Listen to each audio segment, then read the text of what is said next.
I'm about to show you 4 underrated intelligence weapons in Elden Ring that you probably didn't know of. From an absurd amount of frostbite build-up to unique but recognizable movesets, these weapons will surely make a difference if you're thinking about running an intelligence build with something else other than the Dark Moon Greatsword or... We do not speak his name. The Moon Veil.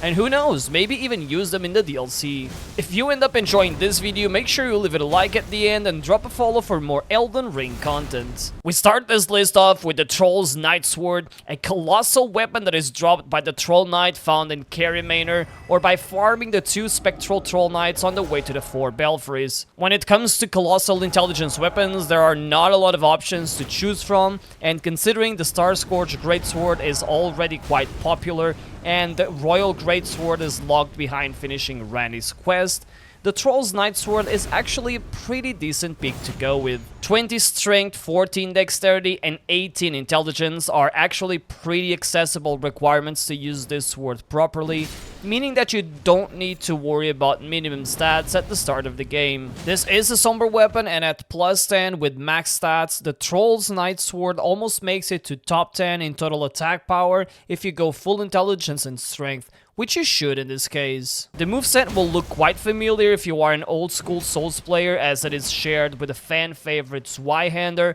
and if I am to highlight something specific, I would probably mention the crouching attacks of this weapon, as they are actually quite fast and useful because of its thrusting motion. It comes with Troll's Roar as the default Ash of War, and while it is true that you can change it, you actually may not even need to. The first part of the Roar will stun and deal 40 stance damage if the enemies are caught in the center of it, or 11 if only the outer part hits.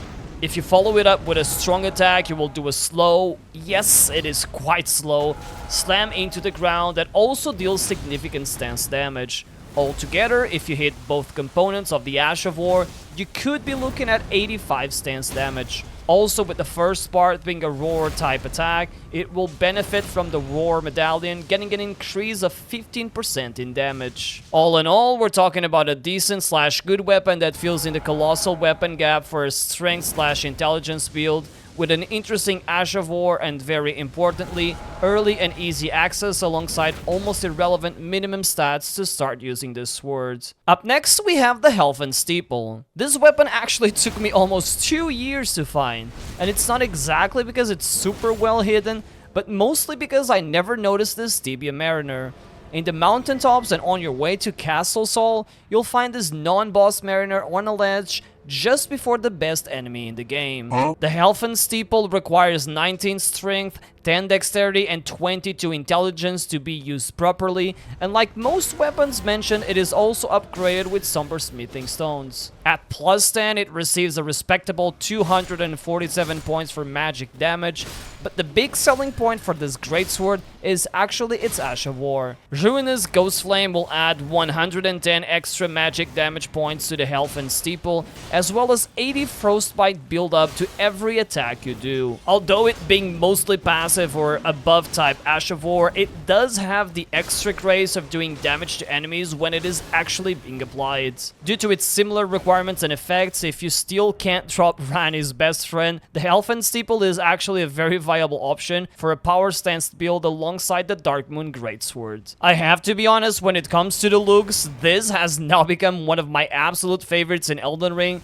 and although its Ash of War is pretty cool, it's probably not as cool as the one from the next weapon on our lists, the Meteoric Ore Blades. If you're looking for an alternative to the Moon Veil, the Meteoric Ore Blade is probably your way to go, and when I say alternative, I mean a really good one. This is a strength / intelligence katana that, like the Moon Veil, has a passive blood buildup of 50 points, and best of all, is upgraded with somber smithing stones, making it a bit easier to get an early plus 9. You can get the Meteoric Ore Blade from the Caelid Waypoint ruins in Caelid, stored inside a chest of a small room at the back of an underground graveyard guarded by kindred of rot pests. 15 strength, 14 dexterity, and 18 intelligence are the minimum requirements to wield it properly, and since we were speaking about upgrades, at plus 10, the Meteoric Oreblade has the highest total attack power amongst all the katanas and still sits at number 4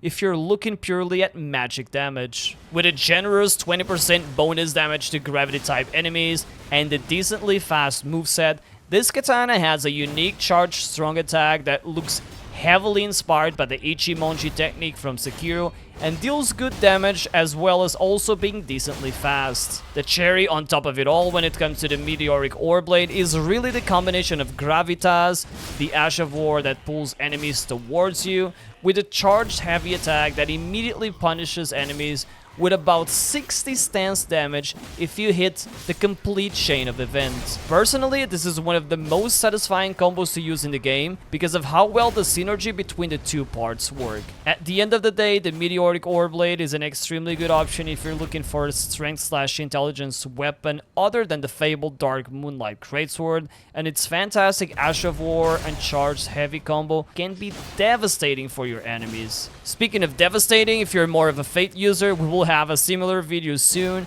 but in the meantime you could check this video up here where I beat all main bosses with a different incantation every single time. Lastly, but certainly not least, we have the Wing of Estelle, a beautiful and unique curved sword that is probably as underrated as it is hidden. To get this weapon you need to have access to the northern section of Ainsel River. By navigating this area you will eventually come across a malformed gravity enemy, kill it or run past it into the tunnel where you'll come across a shield ant and a T-posing enemy with a scythe.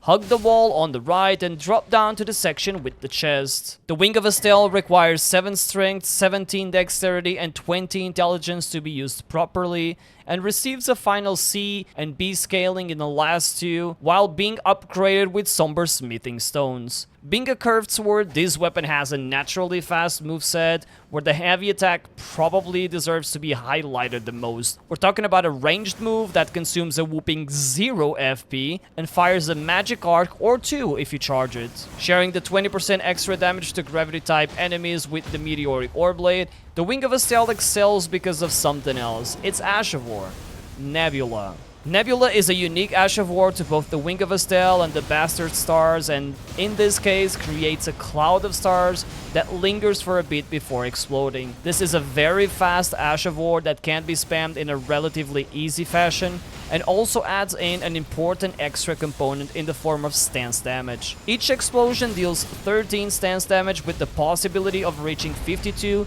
if all 4 instances hit the enemy. Ash of War boosting talismans like the Shard of Alexander and the Filigree Crest, plus a mix of extra stance breaking ingredients, or even the Spellblade set for 8% extra damage, and you're looking at a hyperspeed Flame of the Redmane's disguise of space clouds. Oh, the Wing of Estelle, a gorgeous looking weapon with immeasurable power, enough to bring the stars down and stun lock your way through the game. Absolutely worth a full dedicated playthrough if you would ask me. If you enjoyed this video, feel free to drop a follow and also check this video out here that I'm pretty sure you'll love.